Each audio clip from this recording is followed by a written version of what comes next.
disaster must come. At best, only postponed.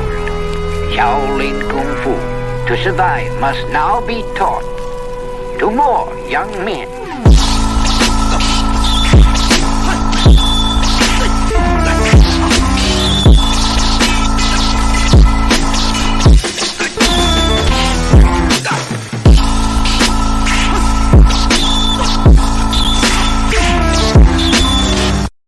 Welcome once again to another episode of Fists, Kicks, and Flicks, the podcast about martial arts, movies, and life. I am one of your hosts, Eugene Plowden, and with me as always, my podcast partners, Joe Hartley and Angel Diaz. What's up, fellas?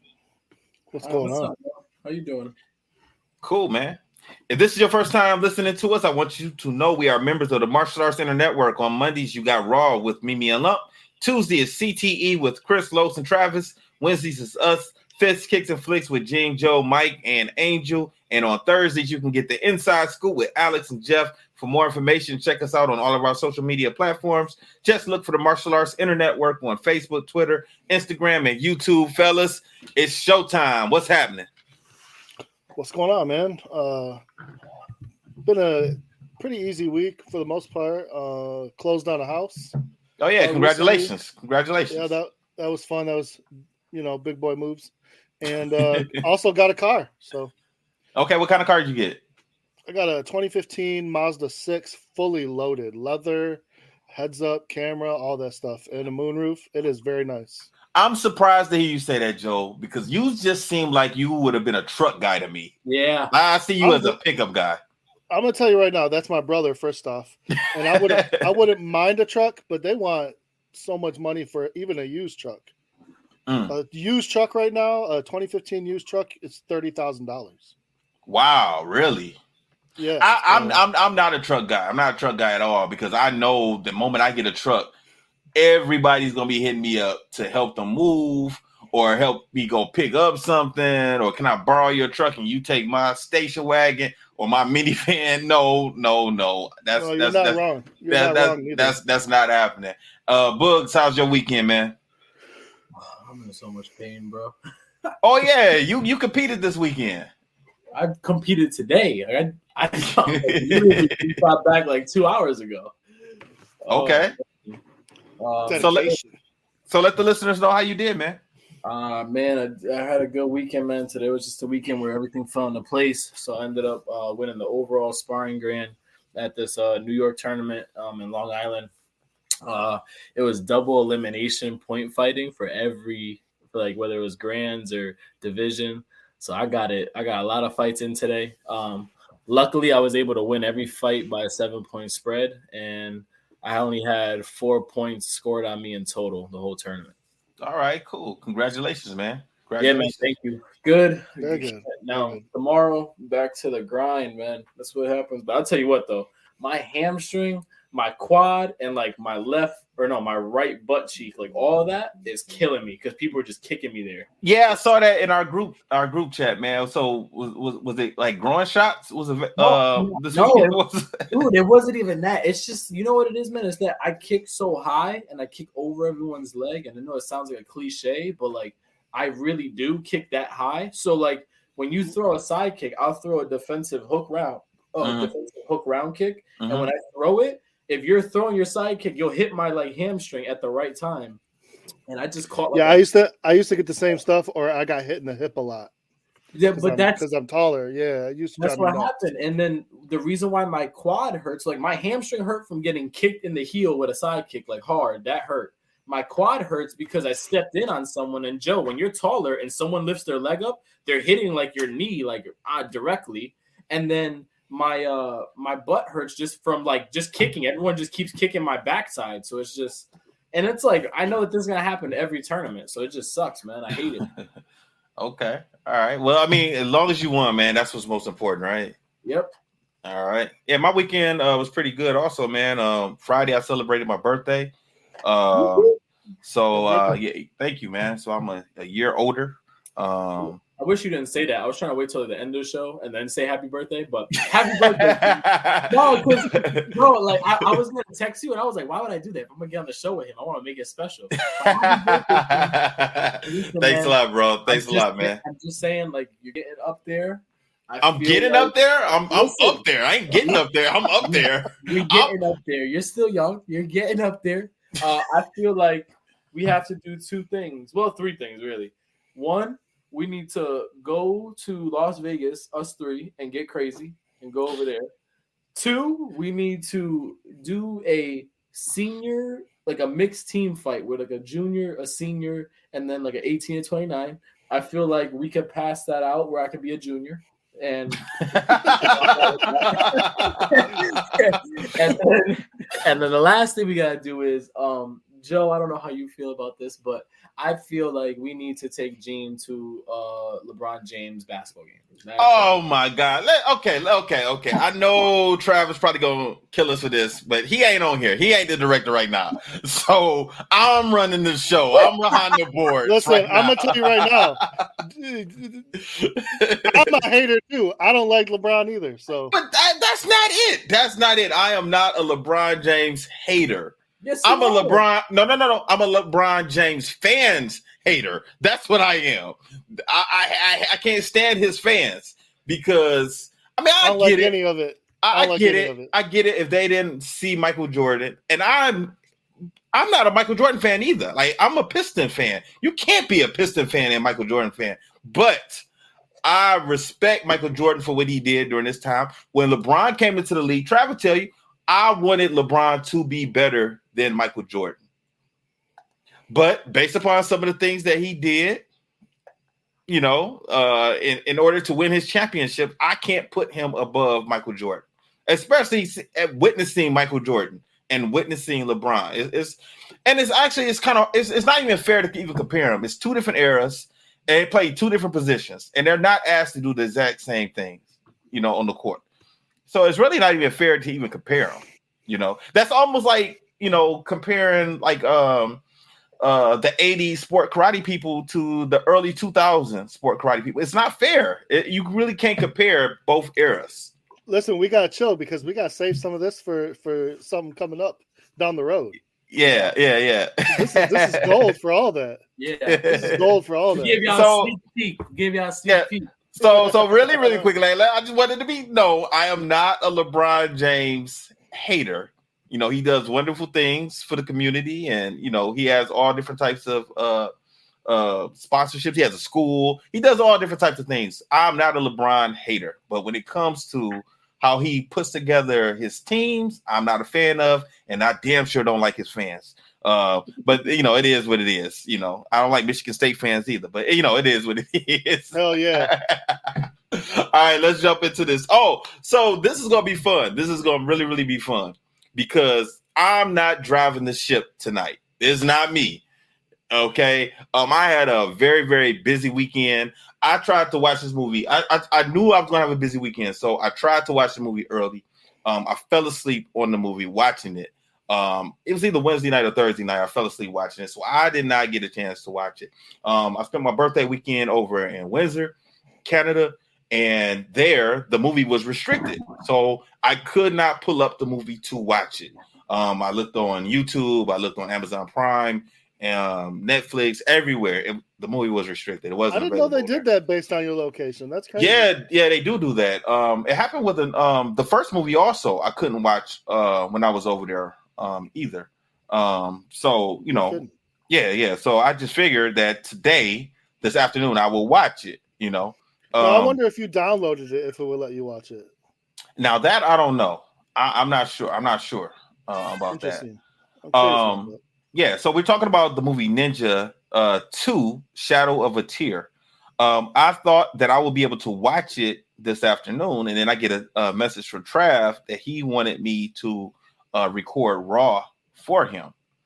So I was like, okay, cool, I'll do it. And I had Champ here, I had my son here also, so I'm spending time with him, thinking I was going to watch this movie and record Raw. Raw, they had a special guest on this week, so I needed to be available. I had to pay attention to their show so I could let their guest on also.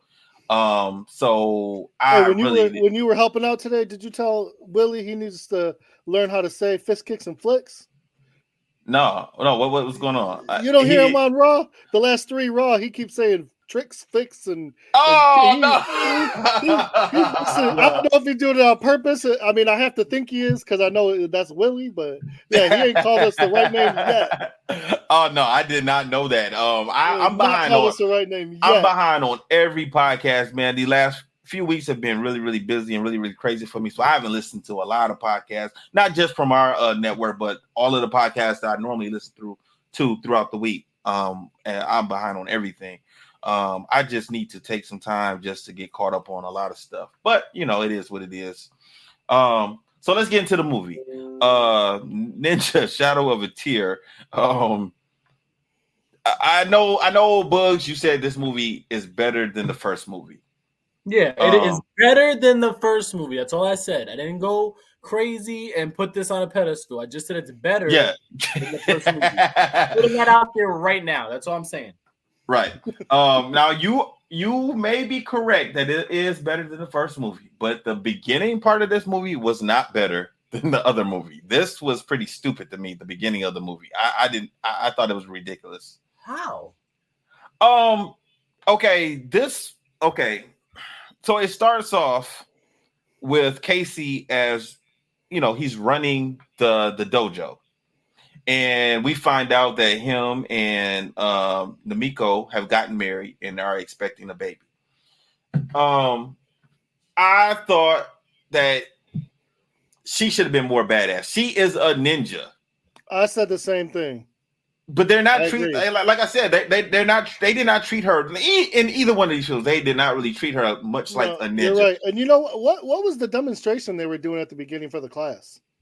For the very, very first movie or the second one? No, the second one. She had a bow staff, and he was doing a demonstration. Of something, but they didn't really explain it. It was really weird. It looked like one steps. Yeah, I don't know, but I thought you might have been talking about the first one because in the first movie at the beginning they showed her. I thought that she was going to be a badass fighter because the sensei came over and spoke to them as they were working out together. So I just expected more from her character throughout both movies, and how they did her at the beginning of this movie just was kind of ridiculous. Like there should have been something a little bit better, but you guys go ahead and take it away. So it starts with, you see Casey and hold on, let me just make sure I'm saying her name right. Namiko. They end up, you could tell like they took over the dojo and pretty much they are, they're together. They're living together. They are together. And she's pregnant. So the very first, what we're talking about where it becomes stupid is she has a night craving, right? And she just wait. Before you jump to that part, something else happened before that. So after they got done training, Casey goes out and he is getting ready to like a present. Right, he's trying to buy her a present, which is important. The only reason I'm jumping in is because that's pretty important. He buys her. I mean, how do you even want to? Was it? I would say a medallion that stands for happiness. Okay, yeah. So medallion that stands for happiness. He gets it for her, and he sees. Okay, like all right, the way he saw it was kind of crazy, but he sees that like through a reflection that there are people following him. So he ends up taking. He saw them in the store. He saw them peeping them out in the store. But and that was dumb to me because I'm like, just go a different way. Yeah. So he ends up going down this back alley, and he sees that these thugs are following him, and the thugs follow him all the way and realize that it's a dead end, and they don't know where he is. And he's on top of what was it? It was the roof, or was it on top of the truck? I can't remember. He was on top of something, man. He was like on top of an awning.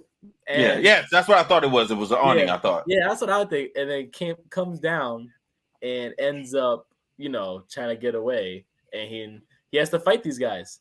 And he realizes, so the movie ends up focusing on. He throws him his money first, but he's okay. Say, here's my wallet and all my stuff, but you can't have this present. Yes. I mean, that's the part that killed me. Like, I'm sorry, you're not taking my stuff. If I'm gonna whoop you, I'm just gonna whoop you. He was trying to do it without that. He notices the crest on their sword, which is crazy. I mean, now if a mugger is bringing a sword and not a gun, I would think a little bit of a better chance. I mean, I'm probably not gonna make it out that unscathed, but a gunshot would end me quicker than a knife. And he ends up handling these dudes. I mean, handles them pretty easily, which he should. I'm not saying he shouldn't. He definitely should. And then that's where he gets back to the dojo. She has a night craving. He gives her the medallion. She's all excited. She gets a night craving. Now it was chocolate. Am I correct? It was chocolate something and then chocolate seaweed. Yeah, I knew it was like seaweed. I just like the way it looked. It looked dope. He gets ready to go, and as he's paying for it, he realizes he forgot his wallet. He gave it away. Well, he gave it away. Yeah, but he realized like he doesn't right. have it. Right. And then this is where we take a turn for the worse. Yeah, because we see Namiko in the bed. Yeah, and then we see a shadow. The shadow with the weapon. Yeah, we see. I'm trying to figure out how to explain this door that we could see. We see the shadow. Well, pretty much, she saw a burglar through, and she saw a burglar come in. Because for the people like listening, we don't know at that point in the movie. It doesn't show who it was. It just shows he's on the other side of the door, but she could see the shadow figure, and we see the weapon. Yeah, which I was about to say the triple punch, right? That's what it was. So he has this person has the triple punch, and she ends up getting killed. So sad. That I'm gonna be honest. I don't know about you guys, but like I told you, anything with movies that like kill like pregnant women or kill babies. Or 100%. It's terrible. I'm like turned off at that point. So I was like, this sucks. Then after that, they end up having. Casey gets back, devastated. Like you guys already know, devastated as all heck. Now, what did you guys think about the funeral? What did you guys think about that funeral? Go ahead, Joe. I was gonna say something stupid, but go ahead. The funeral. I mean, for as devastated as everyone was and everything, it was pretty simple. It was pretty nonchalant. It's just like, okay, here we go. Now, what did you think about? What did you think about? Okay, his name the Cabra. The way they had him come in at the funeral confused me because it made it seem like we should have known who he was. I was just about to say, and I was like, who is this guy? Yeah, I was going to ask you guys. He just popped up out of nowhere and ends up just talking. He popped up looking like Johnny Cage. Johnny Cage. He did. So Nakabara, he ends up talking to Casey, asks him how does he feel, not to use this as rage. But we get to see a certain point when Casey says she was pregnant. You see the facial expression on Nakabara change. You guys notice that? Yes. I didn't. But I didn't. But what I wanted to know at that point in time, what I wanted to know at that particular time was like, who is he? Like I found out later that he was a student of the sensei of Casey's sensei, but I don't think they said anything like that up until that point. So I was like, why do I care who this guy is? They didn't say it until it was kind of like you found that out as he. Okay, so like we end up finding out who Nakabara is to Casey because he invites Casey to go to Thailand to go train with him. Which I don't know about you guys, but I just thought that was a crazy place to have a karate dojo over there, Thailand. Oh, 100%. Very interesting. I was like, wow, like why would you pick Thailand when like the national sport is Muay Thai? Yeah. I was like, that threw me off. And then I don't know about you guys, but my brother always taught me any dojo that has red gis or black gis is never the good dojo. They're evil. I don't know. Wait! My students got black uniforms. We got black. No. We're talking about like in the movie, like in the movie, like because because if you look at it, like I don't know about you guys, maybe this is just me who overthinks it, but in every movie, anytime it's like black gi versus white gi, it's always like yin and yang. Like you can like see like how it's gonna play out. So I'm sure they do that on purpose. Yeah. So Casey goes to Thailand. And he goes to train with Nakabara. When he first gets there, don't you think it's crazy how they threw him kind of like in the sparring session? Not really, because people. I mean, we've had people from other schools come to our school to train with us and spar, plenty of times. So I didn't take anything above. I didn't take that as anything different or anything. Did they? Okay, welcome to the Lions Den. Do they come on sparring night, or do you just make it sparring night when they get there? No. Actually, it is both. Yeah. Now that I'm thinking about it, yeah, it is. It has been both. Yeah. I'm just asking because I'm just saying, like, I get it. Like, they obviously know he trains, but I'm like, why would you just throw him right to the? All right, we're just gonna do some sparring. Let's go. No padded sparring. We're just gonna rock out. Angel. I ended up with Team Plowden because of sparring night. I got my butt kicked many Fridays, being with my other school. Many Fridays and kept coming back and was like, you know what? I think this will be a lot easier for me if I'm on the same side because I'm getting beat up pretty good. He's like, yo, hey, Joe was like, you know what? If you can't beat him, join him. We're just gonna rock out with this. More or less, I mean, you know, and a lot of people like that. Yeah. So and it just worked. You know, it's better to be with them than sit around and get beat up all the time. So Casey ends up sparring Lucas. That was his name. Am I correct? Yeah. Yes. Yep. So Lucas. I took that as they wanted to see what he was made of. So now let me ask you a question. So they established Lucas was like the senpai or like the best student there. That's what I thought. That's why I thought they were fighting because Casey honestly was the sensei of another dojo, and it was kind of weird. That he was he was in line with all of the other students also. Like I would have thought he would have been standing next to Nakabara or something, but he was just in line like a regular student. Yeah, I only asked that because I just thought it was weird how like they just put him up with him. Like, you know, like if you know he's a sensei of another dojo, I'm not gonna say every single one, but like we can expect like you know you have some degree of experience and know some type of level like. You know, to be put against a senpai, I would just thought it was kind of weird. I was like, that, but I don't like the way the guy took a cheap shot at him, and then they got mad because he went off on him. So he kind of pushed it though. That was extreme. Well, I mean, I agree because he was in a bad place, but I mean that guy started it as far as I'm concerned. All right, so let me ask you guys. So for the listeners, they end up doing this sparring session, and as we saw. In the first Ninja, this sparring session gets taken way out of now. Not nearly as bad as the other one. I mean, this was just sticks. Now, there was no sword involved. What do you guys think about the sparring? What did you guys? I kind of like sparring like that. I don't like that it's on like a wood floor because I feel like throwing me and doing wrist locks and arm bars on a wood floor is definitely gonna hurt way more. But I do like that real application of the sparring, but I just don't like how every time we're always going to a weapon. I really just don't like that. I just feel like I wouldn't like it either. I mean, if I'm sparring with you, it's about our hands and our feet. Like I don't want to look up next thing I know somebody's coming at me with a nunchuck. Shit, I'm gonna grab a chair. That's ridiculous. Now it's wrestling. Yeah, now they got to take it to another level, So, I'm gonna grab a chair for a nunchuck, Gene. Why not? Yo, a nunchuck. What? Do you know what would happen to somebody if somebody hit me with a nunchuck? I will beat the shit out of them. What are you talking about? Yeah, I'm gonna grab a chair. I'm gonna grab a chair and anything else. I'll grab a broom if it's around. It doesn't matter. Come on. A broom is way more acceptable than saying I'll grab a chair. It doesn't matter. I should not be getting. If I'm sparring, I should not be getting hit with the nunchuck. So now let me play devil's advocate. So you're saying that this is gonna go hand in hand with what happened to Casey.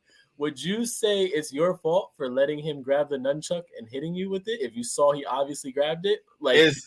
Like for Casey, do you think he was wrong for getting cheap shot? Like he saw it, like he could have probably blocked it and he just stood there and took it and then went off.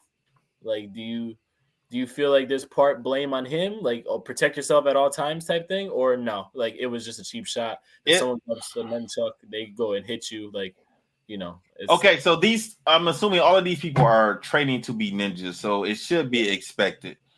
So I don't think Casey should have got upset because he got punched. He didn't get hit with a weapon, which set him off. He got punched, and then he just took it to another level, and he beat Lucas with a wooden stick. he just lost his mind, you know. So that was totally that was all Casey's fault, in my opinion. So yeah, and I always saw it as like, you know, so like me and my brother, we just did an interview the other day, and he talked about it on the interview, saying how like us training was always sometimes hard when I was growing up, because he saw me as like still his like 12-year-old, 13-year-old little brother, and then forgot that I'm growing into my man body, like I'm growing into myself, and I'm gonna hit him a little bit harder. So it's kind of like, I feel like Casey was kind of like, I'm the sensei, I'm gonna just take it easy on you. Don't hit me, and like, you know, don't. It sounds stupid, but like, don't make contact. Like, don't hit me and like try to mess me up. And I felt like Casey's ego just took over at that point. Casey's also trying to punish himself. He's mad that he wasn't there for his wife. Yeah. So later we're gonna see more of this, but he keeps trying to punish himself. Yeah, definitely. And he's losing his mind. Like, he really feels like he should have been there. He should have stopped it. He keeps apologizing. A lot of the fights he gets in recently, after his wife dies, he sees her before, and then it causes like a blind rage. No idea. Yeah, and we'll see that more. Well, hold on 1 second, Books. Before you continue, there's one part that you kind of skipped over.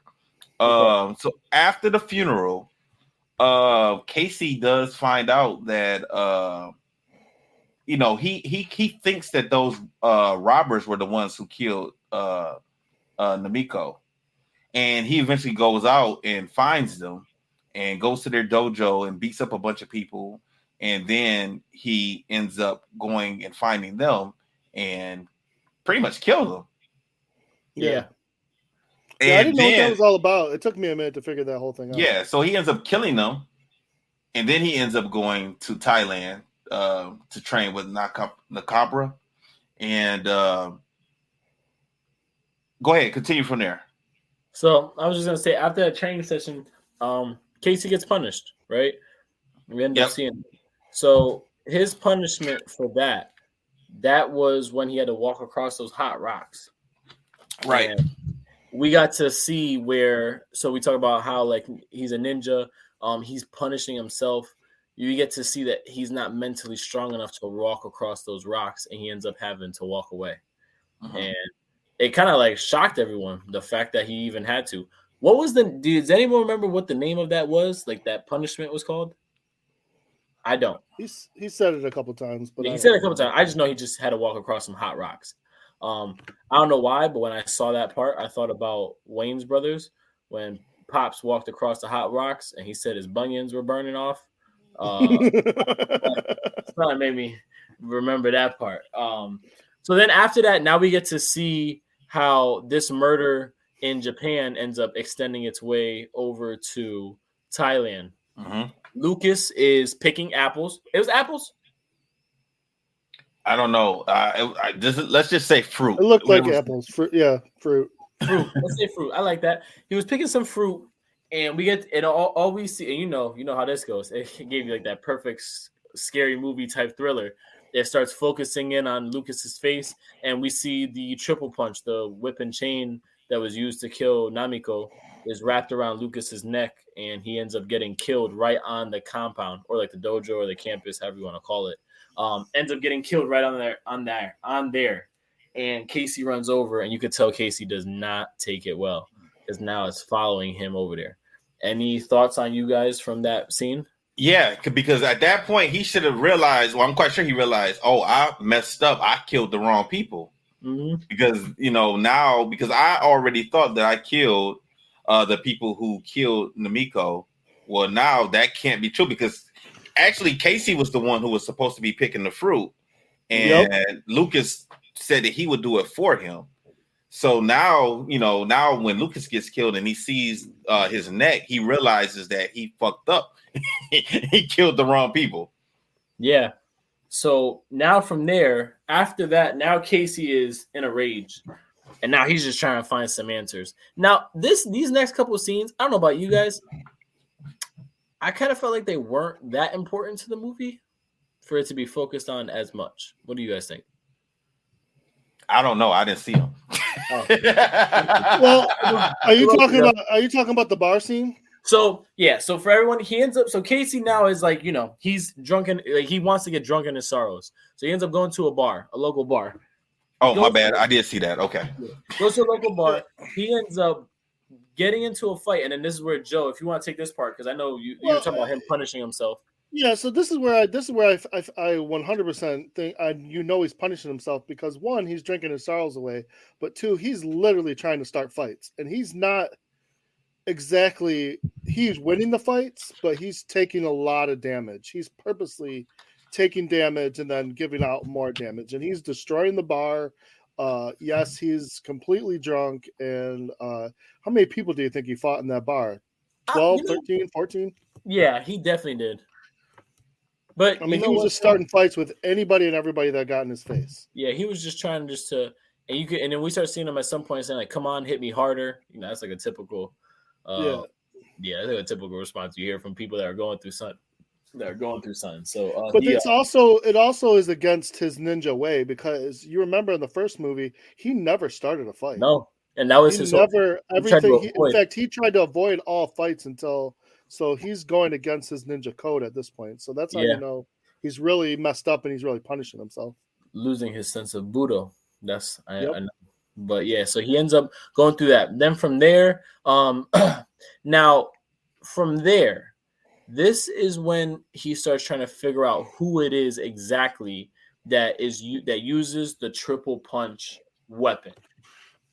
And from that point, he ends up tracking it down to a guy named Goro. Now, the way he tracks it down is, well, let's back it up a little bit.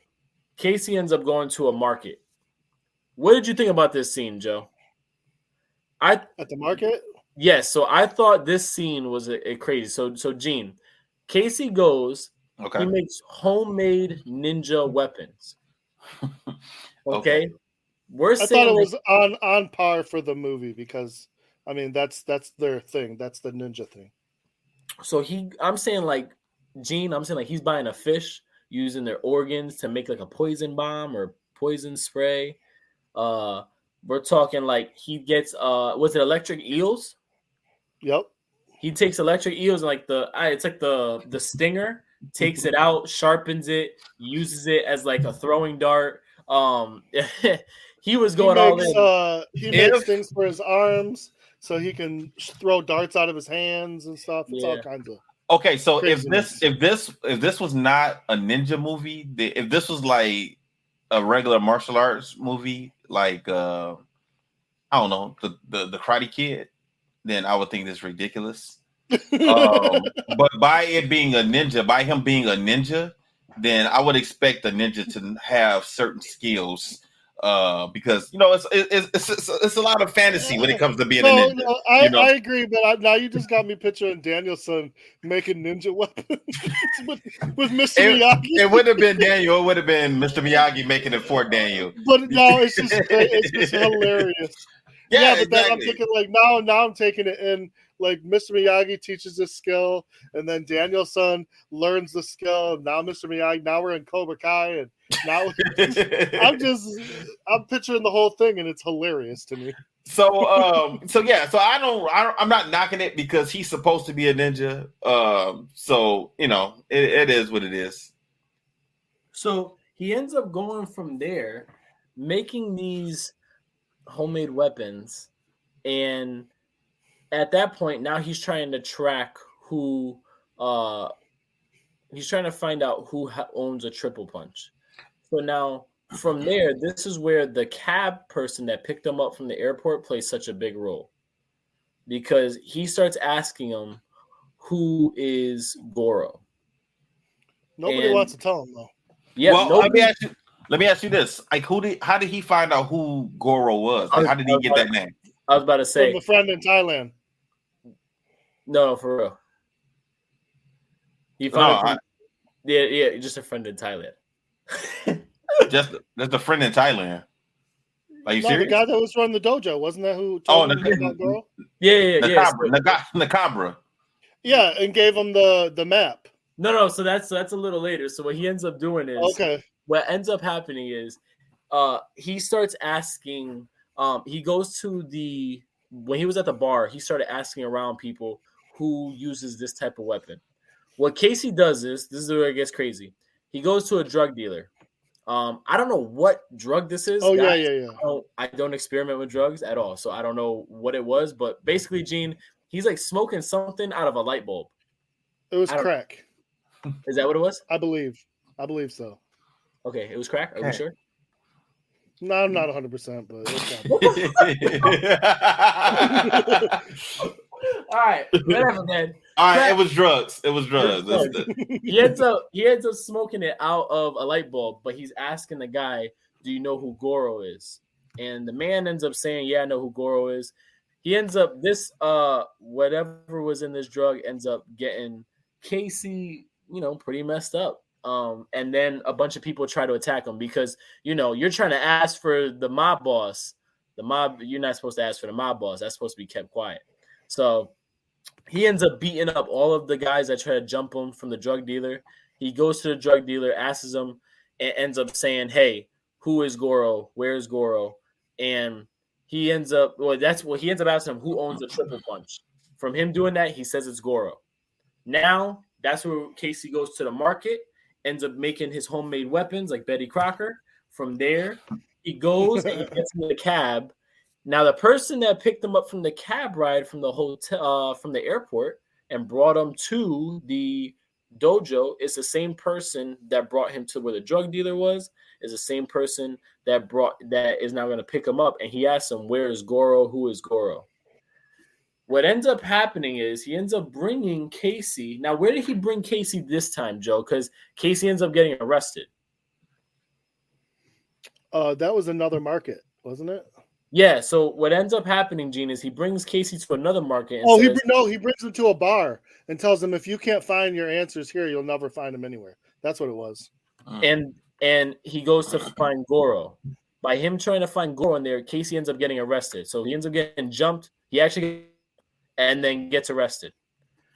Now, Casey is in this jail. Now, what do we know about all mob bosses and police people, Gene? This shouldn't be hard. They got connections in jail. Thank you, sir. That's what I'm talking about. You are on point today. So yeah, so Goro is pretty much paying almost everybody. Everybody's under Goro's payroll. So now these cops are asking Casey, "Why are you asking about Goro?" He's not really giving them an answer. And then this is where it just gets sick, man. Gene, they took an iron. He spit on the iron. It was hot, and he took the iron and threw it right on his leg.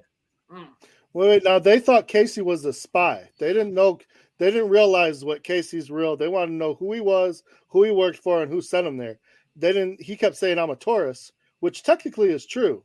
He was not a spy, but they're treating him. They're giving him the spy treatment. Yeah, he did. He definitely didn't lie, but he ended up He ended up putting that iron on him. So now he's a ninja, man. He ends up breaking out. But as he broke out, he listened to the guard. Yeah, I know. Listen, the way he broke out was actually, Joe, why don't you let him know? Because the way he broke out was so stupid. Well, basically, they were taking him. It was two guards taking him to a cell. While in the cell, he pulls a disappearing act, and they go to look for him. And then he pulls, he kicks both their ass and puts on one of their uniforms and makes his way out. Okay, I mean that still kind of makes sense to me because he's a ninja. He should kind of. He didn't have nothing to make a smoke bomb. Literally just. No, it just was. He was there 1 minute and he was gone the next. Gene, let's say the camera. Honestly, that does not sound crazy when I know that he is a ninja.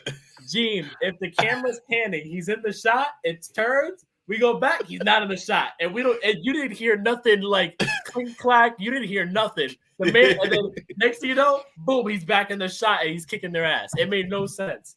But so he ends up escaping, but he passes by the central office where the guards are. When he's doing that, he hears the cab driver saying, "I did good. I made sure he didn't find who Goro was. You should pay me my money now." So now we start getting into the nuts and bolts. Now he's pissed. Casey ends up sneaking into the cab, And as the cab is driving away from the police station, he ends up showing himself, asks why did the cab driver do that to him? And the cab driver was honest. He said, I had to protect my family. If I don't, they'll kill me and my family, and they'll kill all of us. You don't talk about Goro in these parts. Okay. So what he ended up doing was this is where actually he went back to the dojo, and now he talks to Nakabara and says, I know it's Goro. How do I get to him? So Nakabara talks about this old story about how in the 1940s during the Vietnam War or World War II, Joe? I thought it was Vietnam. It was Vietnam, so it was 1970s then. 60s and 70s. He talked about how ninjas were used in Thailand during the Vietnam War. And you know what? They said something about that at the very, very beginning of the movie also.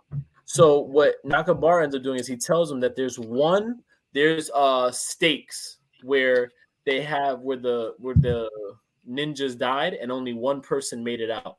But that person, he left one stake with the crest of the ninja symbol, and that's where they still buried all of the ninja equipment. 1940s or 1960s ninja equipment. I'm not saying new. 1960s ninja equipment. Well, it got to be better than the stuff that he had in the last movie, which was years old, you know. But he also tells a story about how a man was killed, and the son, who were finding out is Goro, swore even if it took him 3 generations, he was gonna find and kill everyone that had to do with his father dying. Yes, his brother, right? His brother. Sorry. So Casey goes in the jungle, and this jungle is being guarded heavily by Goro's troops. And as it's being guarded heavily, Casey ends up fighting a few of them. He fought 3 or 4 people. He fought 3 at first. They all had big rifle guns, whatever you want to call it. Made no sense. Took him out with one of all his homemade stuff. Gene, I'm saying these people had rifles and a grenade, and semi-automatic rifles, and not one bullet touched Casey. He ended up using his homemade poisonous stingray eels weapon. Killed them. I'm saying just murdered them. This is the type of movie you're missing out on, Gene. Imagine this man could disappear in one scene. Imagine what he could do if you give him some stingray eel poisonous throwing darts. He jacked that guy's face up. He's a ninja. You'll want to see that scene. Pepper bomb. He jacked that guy's face pepper up. Bomb. Yeah, that guy's face was jacked. No, for real though, Gene. He threw like a pepper bomb, and when it hit him, the man's face went into like boils. Like it started like it was crazy. Okay, I'm going to finish watching this movie, and I'm gonna have my input next week. It's only something a ninja can actually do, right? Keep on. I do have something to say, but keep going. All right, so then he ends up. So now Casey beats them, and he ends up finding the crest where the ninja supplies are. Now this is what I don't like. I like it and I don't like it. All right. It fit him perfectly. 2, it had everything in it, and when he took it out, it was dirty. It had dirt all over it. By the time he started wearing it to fight, it looked like it was a brand new ninja gi, and he was ready to go. You want to know what my problem with it was? What? It was 20 feet from Goro's compound. Yeah. You're telling me nobody saw this fool out there getting undressed, getting into his ninja gi? Come on. So he was out there, and then this is the part I definitely didn't like. A cobra snake. This had no relevance. There was no reason for this.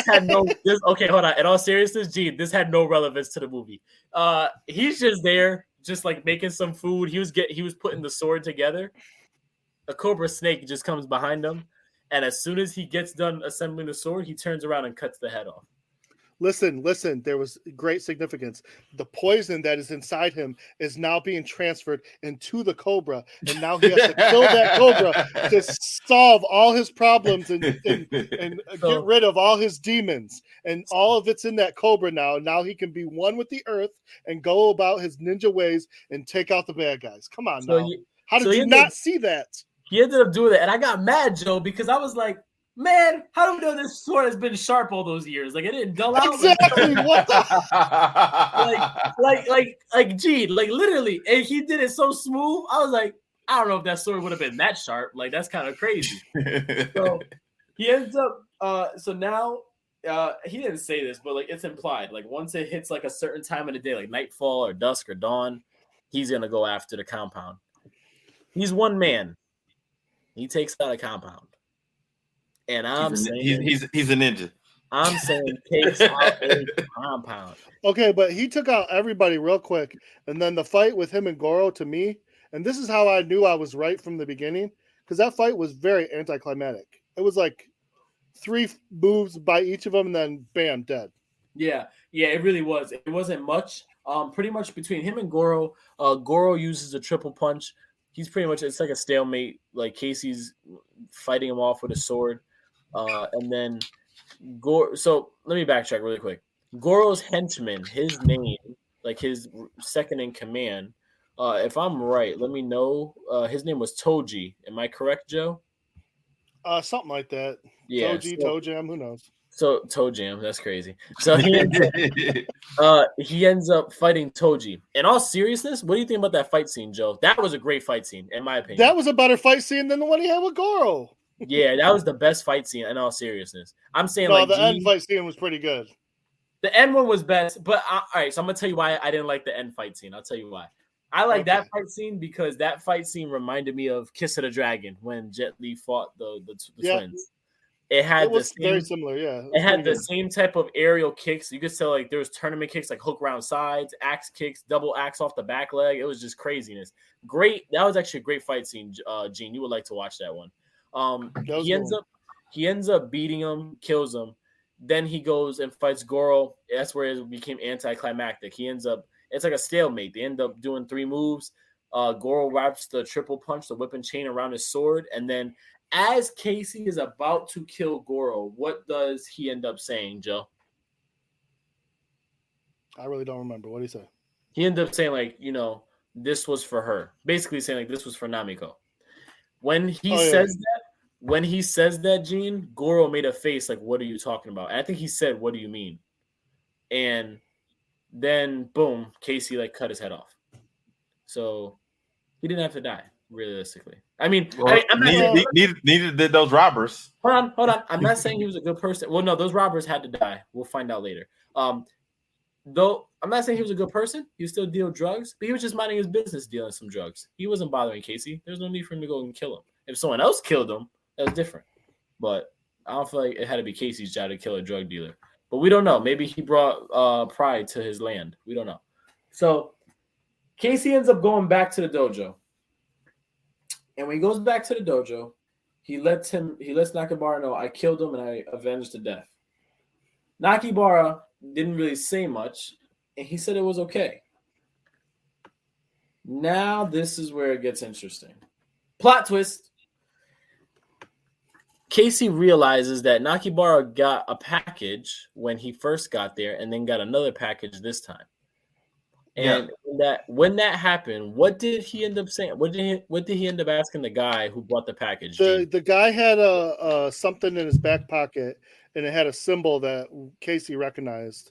And the symbol, he asked him what the symbol meant, and the symbol, it meant no apologies.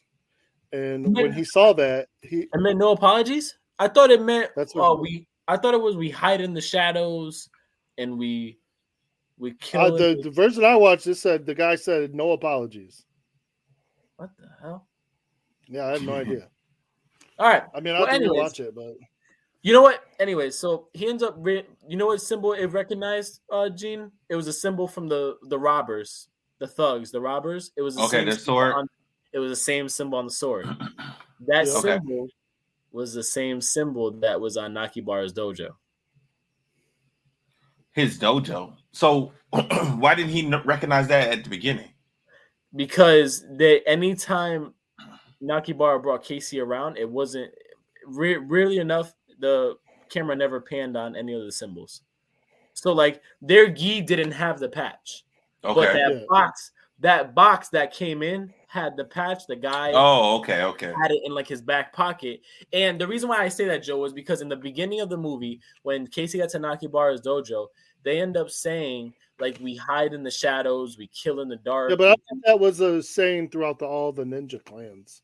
Okay, so I thought it meant something important to the final scene. No, because they both knew it and they both said it, and it was a part of both ninja clans. I thought, but I could be wrong. So anyhow, he realizes that this whole thing was set up and that he was being used as a vessel to take out the competition, aka Goro. Because he realized that Nakibara was selling drugs through the dojo, and he confronts Nakibara about it in that moment. And Nakibara pretty much tells him, like, I'm doing it, so what you gonna do about it? He not only that, but he has no apology for killing his wife and killing his student.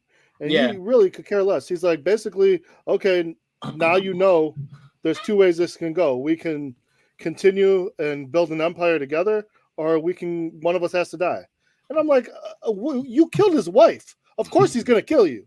Right. Yeah. And he's not going to work with you and be like, well, she was a bit of a bitch, so I guess you're right. It was the dumbest thing to me. I'm like, how did you think he was going to actually say, yeah, you're right, I don't want to fight you. Come on. So, and he even tells Nakibara she was pregnant, and he tries to reiterate that I didn't know. So from there, he ends up having that response, and they start throwing down, man. They start throwing down. And this is why I didn't like the final fight scene, Gene. I felt like this movie took too many scenes from other popular movies. So the final fight scene was like watching The Last Dragon. Oh, no. Enter the Dragon, where Bruce Lee fought the guy with the claw. The claw. Yeah, the guy with a little messed up hand type thing. Yeah. Literally, this fight scene had the spinning mirror. It had what did he use? What weapon did he use? Nakibara. They both had Nakamura had a sword. Then Casey finally grabbed a sword, and then Nakamura grabbed a smaller sword, and so he had the double swords.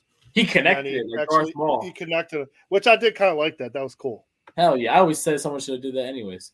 Yeah, but then he only used them connected like a little bit, and then he pulled them back apart. Yeah, stupid. So he ends up fighting him, and Casey kills him. Now, he killed him. He stuck him.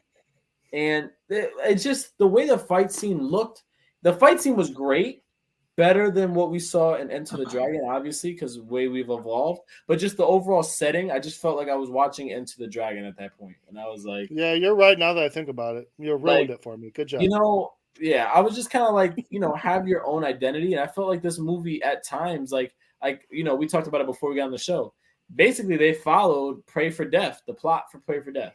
Pray for Death had drugs, money, and then ninjas. This was the same thing. That fight scene between Toji and Casey, it kind of looked like Kiss of the Dragon when he fought the kicker, when Jet Li fought the kicker with great aerial kicks. It looked exactly the same. We look at when Casey did a sparring match with Lucas. It was very similar to the very first movie. Not really much change there. So just looking at it, I feel like this movie didn't have its own identity. So Casey ends up killing Nakibara, and when he does, the second student who was in command of the school ended up seeing it and ended up finding out. He told Casey, we are dishonored from what Nakibara did, and we're going to try to refix the image of the school. Obviously, get away the drugs and all that extra stuff. Basically, we're going to let you go, and nothing happened. Like, nothing even happened here. Just pretend like nothing happened. Peace out. That's crazy. They're going to let Casey go, which I was like, man, Casey can snap his fingers and snap your neck. Like, you better shut your mouth. But I was like, and then that was it. Okay. Do you guys? I'm going to watch it. Actually, it was kind of interesting listening to you guys talk about the movie and describe it. Is listening to you guys actually is probably going to be better than watching the movie. And I'm starting to wonder if that's going to be the case going forward with a lot of our movies. Are people going to be more entertained by us and our podcast than actually watching some of these movies? I don't know. But the way you guys described it was a lot more entertaining than the shit that I saw. And I only saw 30 minutes or so, But listen, like I said, you're getting close to the same movie as the first one. Angel had already told us there was an actual plot, which there was. Better fight scenes, in my opinion. I give this a better grade than I gave the last one. Yeah, so I would give this a better grade, but I'm not going to go out and say like it earned like toppest of honors. I wouldn't go that far. No, not even close. No. Let me ask you guys this: what was the purpose of them even? Why is this even called Ninja? Like, to me, neither one of these movies felt like a ninja movie. I agree, because he didn't even in both movies. Casey never put a ninja suit on until the last fight scene. Yeah, I mean, like I said, like I don't like they could have just been martial artists, badass martial artists, even the schools. Like I'm not seeing them train in traditional ninja uniforms, gis. Like they're in look like karate uniforms to me. And that's the thing, like to me, and I hate to keep going back to Ninja Assassin, but when I think of ninjas, I think of Ninja Assassin, the training, the way they did things, some of the supernatural abilities. Yeah. Like that's what I think of when I think of a ninja. So yeah, you're right. It's hard for me to say, oh, this is just a regular karate school calling themselves ninjas. Yeah, like nothing about this that I've seen so far. Definitely not the first movie. And this movie either, from what I've seen, does not remind me of ninjas at all. But it's another movie, movie in the books for us. I saw it more as just like it was for marketing purposes. That's all I saw it as. Okay. No, that was really it for me. But yeah, another one in the books, another one down, and more to go. What I was gonna say is, so I want all of our listeners, our fans, like start getting ready. Because I think once we start hitting that December type range, we're gonna switch things up a little, and we're gonna kind of do some comparisons, like the bad guy from this movie versus the bad guy from that movie, and we could see who would win. I think that'll be a pretty cool idea. And what do you guys think? Good guy and good guy. Like I told you, like. I don't know, man. I think Leroy Green versus Daniel LaRusso. Who's taking the best 80s karate film? No, that's Leroy all day. Yeah, Leroy all day. I'm going with Bruce Leroy also. We could look at Rocky, another karate movie. Rocky's not a karate movie. It's definitely not a karate. I know he was trolling. That's why I didn't fall for it. I didn't sell it. I was trying for that one. I was trying. I'll watch Rocky and call it a karate movie. That's fine by me. But you would get so much hate online if you call Rocky a karate movie. Like it'll be 50-50.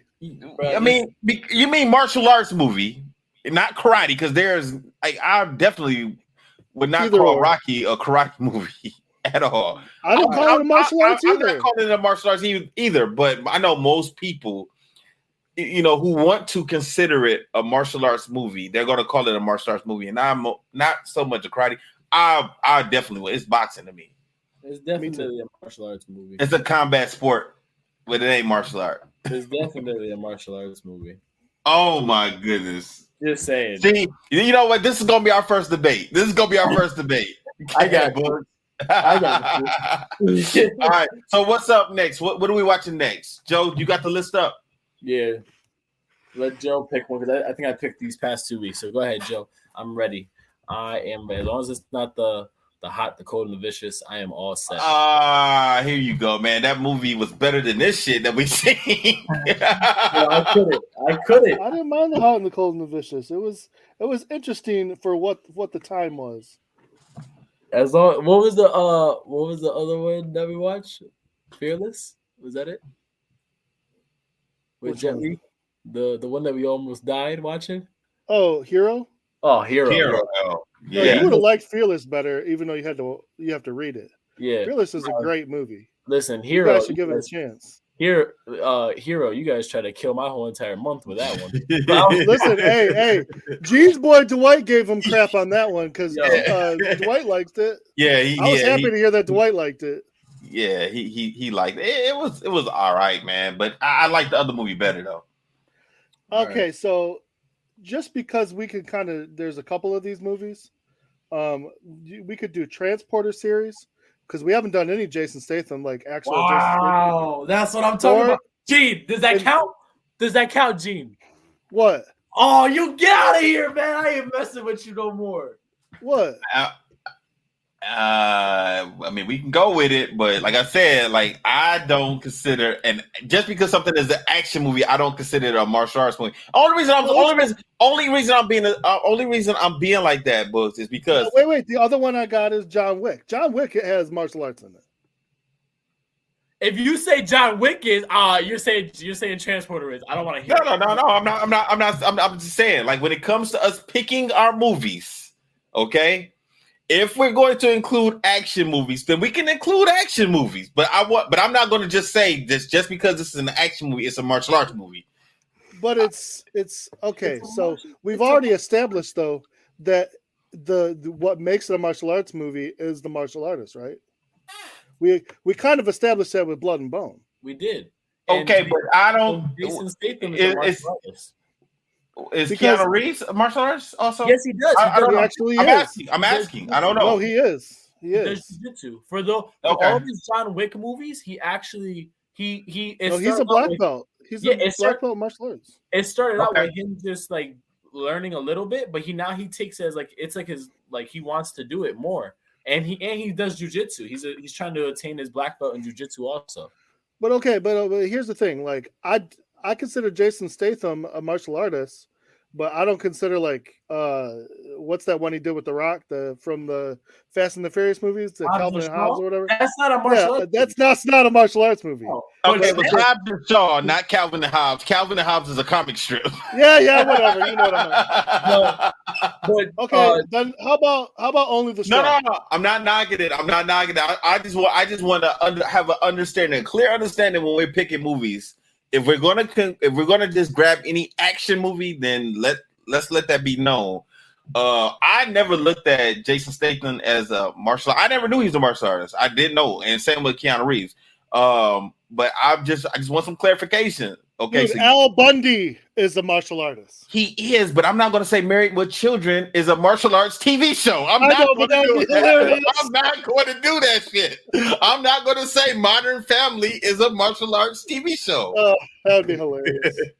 You know, but I don't know, man. Maybe we should put a poll up and see. But I don't know. If you want to do the Transporter or John Wick, I don't care. It doesn't matter to me. What do you want to go with? I got all the stuff on here. We could do no. Drunken Master. Whatever you guys want. I don't want to be the picker. So whatever you guys want. I mean, you know, I lead most of these shows. So okay, let's do the Transporter because it just literally has one of my favorite fight scenes ever in it. Okay. All right. So Transporter. How many movies is that? 3. 3 of them? Okay. I've never seen any of them. So really? Yeah, I've never the first seen one's the best one. Okay. You'll know what scene I'm talking about when you see it. I like the second one was when he fought Shannon Briggs. I think so. The second one was dope. Okay. They're all good movies, but the first one's still the best to me. The first one is definitely the best. Okay. All right. So Transporter is next for us. You guys got anything closing you guys want to say? Oh, what grade do you guys give this movie? B-. Okay. Ooh, C+. Okay, and then I'll let you guys know what I think next week. So I'm gonna finish watching this one, and then I'm gonna watch Transporter. My closing remarks. Just like, comment, subscribe, share. Make sure we're trying to get the views up so that we can do our live kicks and flicks with drinks. Hopefully, you know what? If it comes down where it's in December, me and Sushi might be having to do that together. Because I'm gonna be over there with him, so that'll be crazy. Just to see Jeff kind of let loose and take his hat off for once, that'd be dope. And then I'd like to see that. Yeah. No, don't do it. He doesn't look like how he normally looks when he has it on. And then actually, the other thing I just want to say is just put out there. If anybody is in the Charlotte area, anybody in North Carolina area, South Carolina, Virginia, Pennsylvania, wherever you are, pop out to my seminar this weekend. I'm gonna be in Charlotte, North Carolina, doing my seminar. for Daryl Carter and his karate school. And he's going to be having his own spin on it. So we're taking turns. And then Darren Payne, Kevin Walker, Bailey Murphy, we're all going to be there. We're all going to be doing our thing. So if you guys are able to, pop out. And that's really all I got for today. Joe, you got any closing remarks? You know what? Same as last week. Support, look up, subscribe, and check out Kids Kicking Cancer. It's a great organization, one of the best in the martial arts world, and has helped a lot of families, including mine. So please check them out and support them. Other than that, it's on Eugene. All right. And then also make sure you guys go to jumpkickathletics.com and check out my comic strip at jumpkickcomic.com and support all of us on the Martial Arts Internet Network. Raw, CTE, Fist Kicks and Flicks, and Inside Scoop. And with that being said, I am going to be the one this week to play my music. Disaster must come. At best, only postponed. Shaolin Kung Fu, to survive, must now be taught to more young men.